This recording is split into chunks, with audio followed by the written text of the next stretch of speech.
जो काले मेघ की तरह सुंदर हैं, जिन्होंने रेशम के पीले वस्त्र धारण किए हुए हैं, जिनके शरीर पर श्रीवत्स का चिन्ह अंकित है और जो स्वयं कौस्तुभ मणि से सुशोभित हैं, ऐसे पावन कमल नयन एवं तीनों लोकों के स्वामी भगवान विष्णु को हम सादर नमन करते हैं।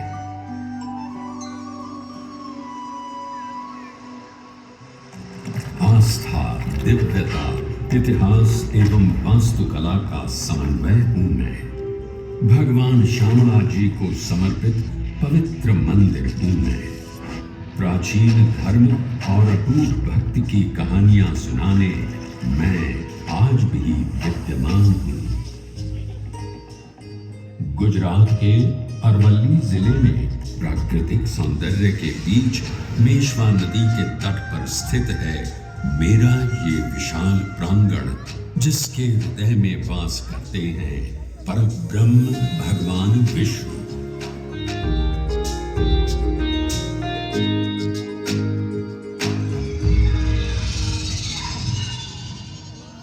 इस पवित्र मंदिर में श्रद्धालुओं द्वारा पूजे जाने वाले साक्षी गोपाल या देव गदाधर विष्णु भगवान का एक श्याम स्वरूप है, जिनका एक आध्यात्मिक महत्व भी है। श्याम रंग भगवान की दिव्य प्रकृति, उत्कृष्टता एवं संसार की नकारात्मक ऊर्जा को स्वयं में समाने की क्षमता को दर्शाता है। ये त्रिलोकपति भगवान विष्णु के दुर्लभ मंदिरों में से एक है, जिसमें उनके 8वें अवतार श्री कृष्ण के रूप को पूजा जाता है।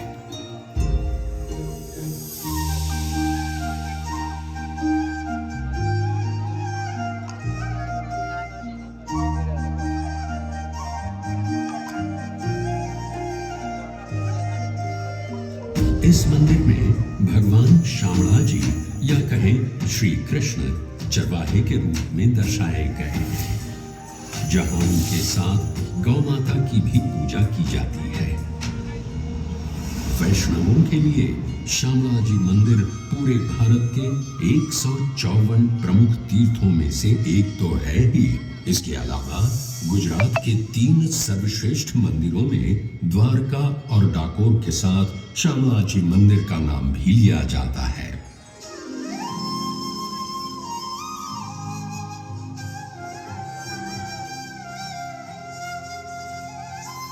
आज हरी धेनु चराए, आज हरी धेनु चराए आवता।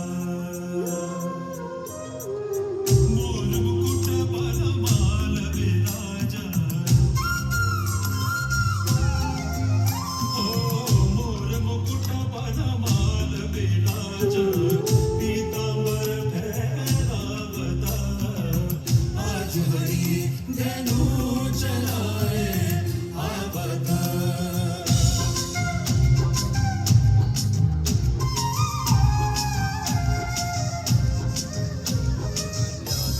वृंद जसोदा रोहिणी, देखत नंद जसोदा रोहिणी, अरु देखत ब्रजा लोगा, अरु देखत ब्रजा लोगा, सुर श्याम गायन सगवाए, नदिया लीने रो।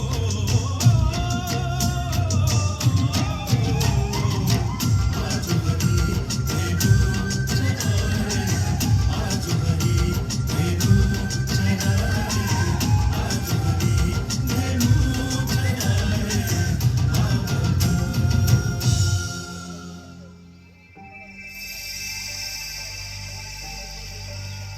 भक्ति भाव से पूर्ण इस मंदिर के निर्माण से जुड़ी अनेक किंवदंतियां एवं पौराणिक कथाएं हैं, जो आज भी जनमानस में सुनने को मिलती हैं। उनमें से एक पौराणिक कथा पर ध्यान दें तो इस करम्बूज तीर्थ क्षेत्र को श्यामला जी के नाम से जाना जाता है। ऐसी मान्यता है कि पश्चाताप करने हेतु ब्रह्मा जी गुजरात में त्रिशूल पर्वत के निकट पहुंचे और उन्हें यह स्थान पवित्र लगा। उन्होंने भगवान शिव का आह्वान कर लगभग 1000 वर्ष तक कठोर तपस्या की। उनकी तपस्या से प्रसन्न हो महादेव ने उन्हें दर्शन दिए और उनसे एक महायज्ञ करने का आग्रह किया। तत्पश्चात ब्रह्मा जी ने आदित्य प्रवर महायज्ञ करने का निर्णय लिया। महायज्ञ में विद्वान पंडितों आदि को आमंत्रित किया गया, जिन सबके हाथ धोते समय झील पानी से भर गई थी, जिसका पवित्र जल मनुष्य के पापों को नष्ट करने में सक्षम था। इसलिए देवताओं ने इस स्थान का नाम करम्बूज तीर्थ क्षेत्र रखा। ब्रह्मा जी की प्रार्थना से भगवान विष्णु प्रसन्न हुए और उनसे कहा, हे ब्रह्मदेव, मैं आपकी प्रार्थना से प्रसन्न हूं। आप अपनी इच्छा व्यक्त करें। मुझे बताएं कि आपको क्या वरदान चाहिए। हे स्वामी, हे सृष्टि के पालनहार, आप मुझे वरदान दें कि जो कोई मनुष्य श्रद्धापूर्ण आपकी पूजा अर्चना करेगा उसका कोई अहित न होगा, एवं मोक्ष पाने हेतु जो कोई भी करम्बुज तीर्थ की यात्रा करेगा, आप उन्हें अपने श्याम रूप के दर्शन देकर उनका उद्धार करेंगे। तथास्तु। हे ब्रह्मदेव, मैं सदैव के लिए करम्बूज तीर्थ में निवास करूंगा और जो कोई मनुष्य सच्चे श्रद्धा भाव से मेरी पूजा अर्चना करेगा, मेरा आशीर्वाद उस पर सदैव ही रहेगा। मान्यता है कि तब से भगवान विष्णु अपनी लंबी गदा धारण किए हुए अपने श्याम रूप में इस तीर्थ में निवास करते हैं। इसलिए उन्हें गदाधर के रूप में भी पूजा जाता है। ऐसी ही एक और किंवदंती है जो इस मंदिर के निर्माण का ताना बाना बुनती है। माना जाता है कि देवताओं के वास्तुकार विश्वकर्मा ने एक ही रात में इस मंदिर का निर्माण किया, परंतु प्रातः होते ही वो इस मंदिर को अपने साथ ले जाने में असमर्थ थे, तो उन्होंने इस मंदिर को यहीं छोड़कर जाने का निर्णय लिया।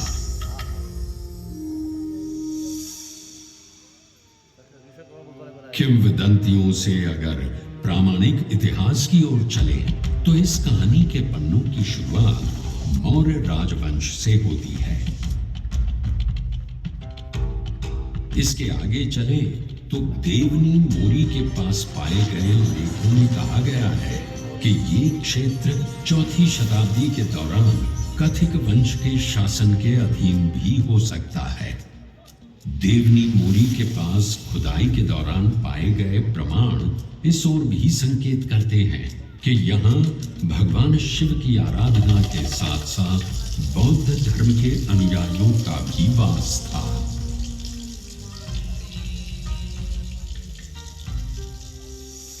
लगभग 5वीं शताब्दी के प्रारंभ में गुजरात में गुप्त काल का प्रारंभ हुआ। ऐसा कहा जाता है कि ये वही समय था जब भगवान शिव के साथ भगवान विष्णु की पूजा की शुरुआत हुई।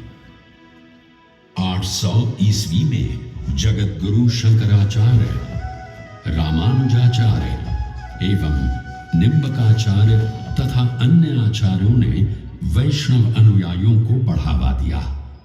उसी के परिणाम स्वरूप तीर्थ स्थानों का नवीनीकरण हुआ, अनेक मंदिरों का निर्माण कराया गया, यज्ञ किए गए एवं श्यामला जी भी समृद्ध हुआ।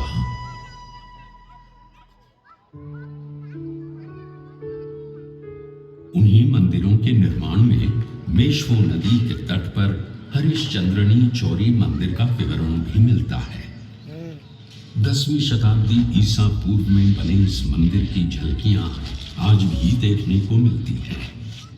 इस मंदिर में एक आयताकार गर्भगृह के सामने एक बड़ा मंडप स्थापित है, जिसमें 2 समीपवर्ती दीर्घाएं हैं जो सभाओं या अनुष्ठानों के लिए स्थान सुझाती हैं। गर्भगृह की दीवारों पर कोई मूर्ति या नक्काशी अब नजर तो नहीं आती, लेकिन किंवदंतियों को माने तो यहां देवी मंगला की मूर्ति स्थापित हुआ करती थी। मंदिर का शिखर नागर शैली में निर्मित है। वर्तमान में मंदिर परिसर की दीवारें तो गिर चुकी हैं, लेकिन सजावटी प्रवेश द्वार यानी तोरण अब भी खड़ा दिखाई पड़ता है, जिसे गुजरात का सबसे पुराना तोरण माना जाता है। मान्यताओं के अनुसार राजा हरिश्चंद्र के विवाह स्थल के रूप में भी इस स्थान को जाना जाता है। हरिश्चंद्रनी चौरी नाम से प्रसिद्ध ये मंदिर प्राचीन भारतीय वास्तुकला के प्रमाण के रूप में सदियों से आज भी खड़ा है। समय बदला, दौर बदला। गुजरात में सोलंकी वंश के पतन के बाद एक बुरा दौर शुरू हुआ। तब धार्मिक कट्टरता के आधार पर विदेशी आक्रांताओं ने अनेक मंदिरों को नष्ट कर दिया। राजनीतिक अराजकता के उस दौर में ईडर शासकों ने लगभग 1520 ईस्वी में एक संधि द्वारा इस क्षेत्र को पुनः प्राप्त कर लिया।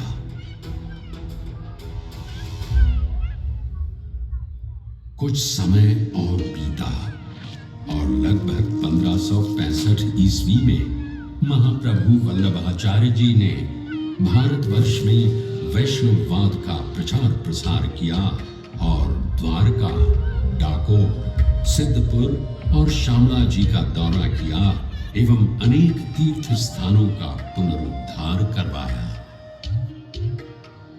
महाप्रभु वल्लभाचार्य जी एक महान भक्ति दार्शनिक थे और उन्हीं के प्रभाव से तत्कालीन शासकों ने सनातन धर्म के प्रति उदारता दिखाई थी।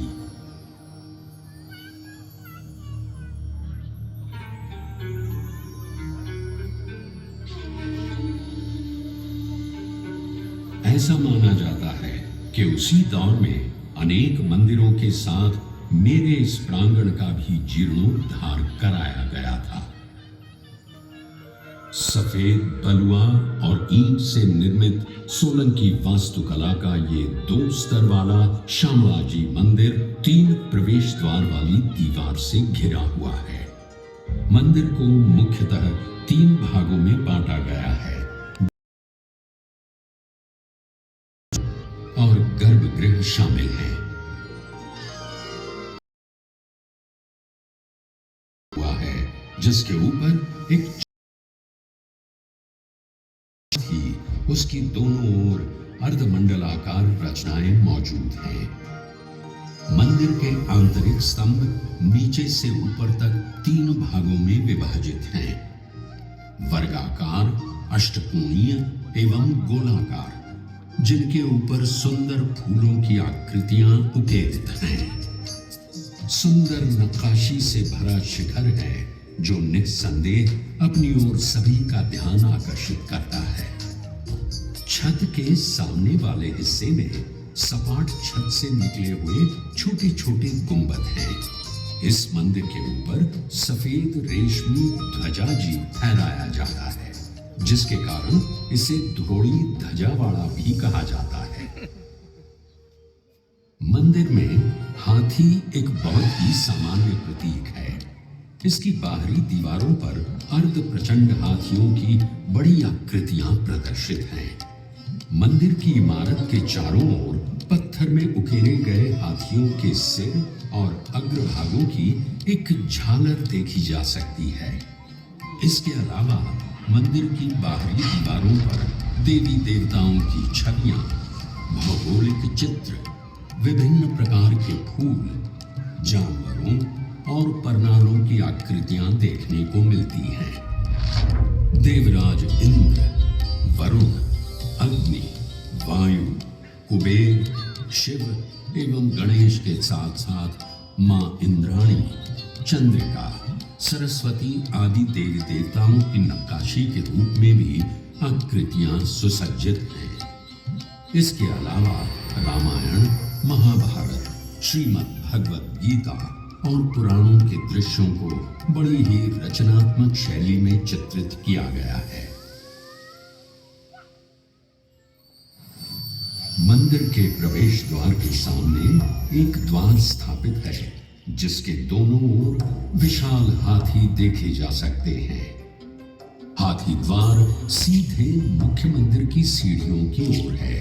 ये प्रवेश कक्ष की ओर ले जाता है। मंदिर के प्रांगण में गरुड़ की एक बहुत ही सुंदर मूर्ति है। ये वही मूर्ति है जिसे आक्रमणकारियों ने नुकसान पहुंचाया था। मंदिर में 2 शिलालेख भी देखने को मिलते हैं। ऊपरी स्तर पर पत्थर पर 94 ईस्वी और 102 ईस्वी के शिलालेख अंकित हैं। तो वहीं मंदिर के प्रवेश द्वार पर एक और शिलालेख देखने को मिलता है, जिसमें 1762 ईस्वी में टिंटोई के ठाकुर द्वारा किए गए मरम्मत कार्य का विवरण मिलता है। इन 2 शिलालेखों से ये पता चलता है कि ये मंदिर मूल रूप से एक स्थानीय व्यापारी हलधर बलराम का था और भगवान कृष्ण या श्यामला जी की त्रिविक्रम छवि मूर्ति संभवतः बाद में स्थापित की गई थी। वास्तुकला और मूर्तियों में अपनी कलात्मक सुंदरता के लिए मेरा ये प्रांगण पुरातत्वविदों और कला प्रेमियों के लिए सदैव ही पसंदीदा स्थान रहा है। ये पसंदीदा स्थान या अन्य धर्मों के प्रति उदार नीति हर मुगल बादशाह अपनाए, ये शायद संभव न हो सका। बादशाह औरंगजेब ने धार्मिक कट्टरता को बढ़ावा दिया और इसके परिणाम स्वरूप उसने अनेक मंदिरों को नष्ट कर दिया, जिसमें ये मंदिर भी उसकी क्रूरता का साक्षी बना।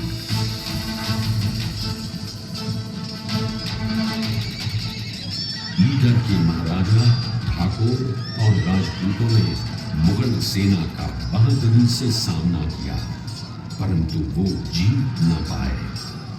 अपने आत्मसम्मान की रक्षा अपने प्राणों से ज्यादा महत्वपूर्ण होती है। शायद यही बात अपने मन में लिए उन्होंने पुनः प्रयास किया और इस बार मुगल सेना को इस क्षेत्र से खदेड़ दिया।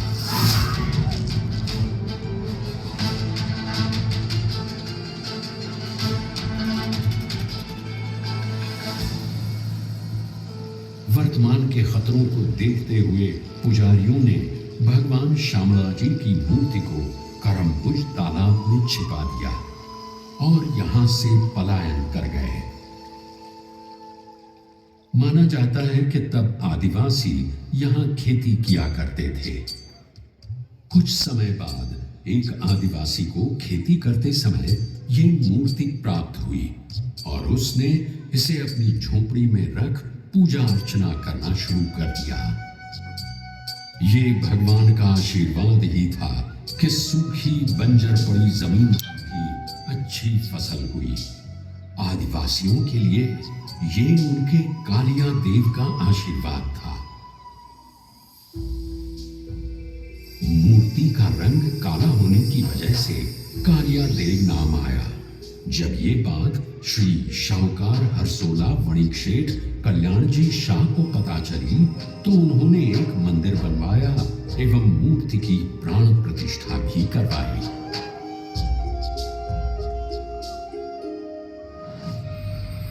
समय अब सनातन धर्म के लिए अनुकूल था। 18वीं शताब्दी में गुजरात में मराठाओं का शासन चल रहा था। ईडर के महाराजा श्यामला जी की ओर पहले से ही आकर्षित थे और उनका मंदिर के प्रति समर्पण प्रशंसनीय था। समय पड़ने पर उन्होंने मंदिर की मरम्मत तो करवाई, साथ ही साथ लगभग 1860 के आसपास मंदिर में श्यामला जी की मूर्ति भी स्थापित की गई। अब एक ऐसा दौर आया जिसने भारत का स्वर्णिम इतिहास ही बदल कर रख दिया। पूरा देश ब्रिटिश हुक्मरानों की गिरफ्त में था।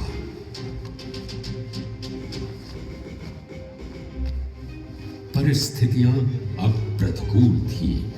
मंदिर पर और कोई आपत्ति न आने पाए, इसलिए ब्रिटिश शासन के दौरान ही ईडर राज्य के शासक श्री केशरी सिंह जी ने इस मंदिर के नियमित प्रबंधन के लिए वैष्णवों की एक समिति बनाई।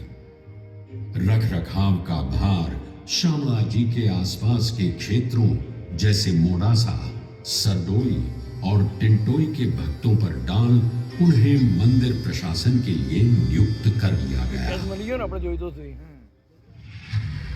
समय सदा एक सा नहीं रहता, ये बात बिल्कुल सही है, क्योंकि अब अंग्रेजों का वक्त खत्म होने वाला था।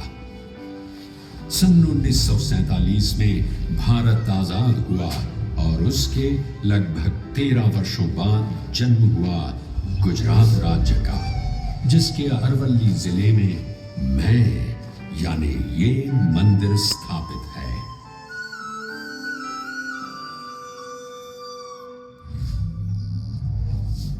मंदिर का प्रशासन सुचारू रूप से चले, इसलिए ईस्वी सन 1953 में एक ट्रस्ट भी पंजीकृत कराया गया। मंदिर के प्रति निष्ठा रखने वाले कई पुण्यात्माओं ने इस तीर्थ स्थान के सौंदर्यीकरण में अपना अविस्मरणीय योगदान दिया। उन्हीं में से श्री मफतलाल गगलभाई का नाम अग्रणी रूप से लिया जाता है। न केवल उन्होंने बल्कि उनके परिवार के सदस्यों ने भी मंदिर के प्रति अपनी आस्था रखी और श्यामला जी मंदिर का जीर्णोद्धार करवाया और इसे सुंदर मूर्तियों से सजाया।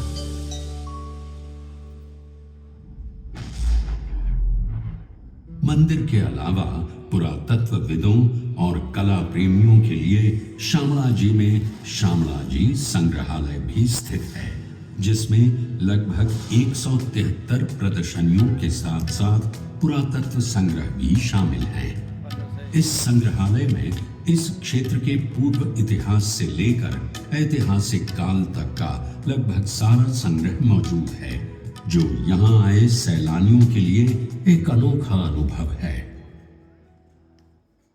सदियों से गुजरात की इन पावन धरोहरों एवं धार्मिक स्थलों को जीवंत रखने के लिए भारत के यशस्वी प्रधानमंत्री श्री नरेंद्र मोदी जी, गुजरात के लोकप्रिय मुख्यमंत्री श्री भूपेंद्र भाई पटेल जी एवं तत्कालीन गृह राज्य मंत्री श्री प्रफुल्ल पटेल जी ने अपना सहयोग प्रदान किया और आज भी उनका ये सहयोग निरंतर देखने को मिलता है।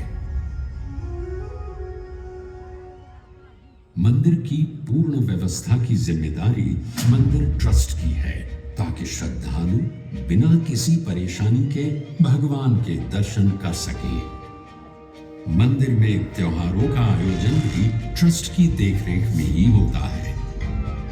यहाँ तुलसी विवाह हो, दिवाली हो या होली, जन्माष्टमी हो या नवरात्रि, हर त्योहार बड़ी धूमधाम से मनाया जाता है। यहाँ हर वर्ष कार्तिक मास की पूर्णिमा पर प्रभु की आस्था में उजियारे का उत्सव मनाया जाता है और एक भव्य मेले का आयोजन होता है, जो निरंतर 20 दिन तक चलता है। हर वर्ष लाखों करोड़ों श्रद्धालु यहाँ आकर प्रभु के दर्शन कर मनोवांछित फल पाते हैं।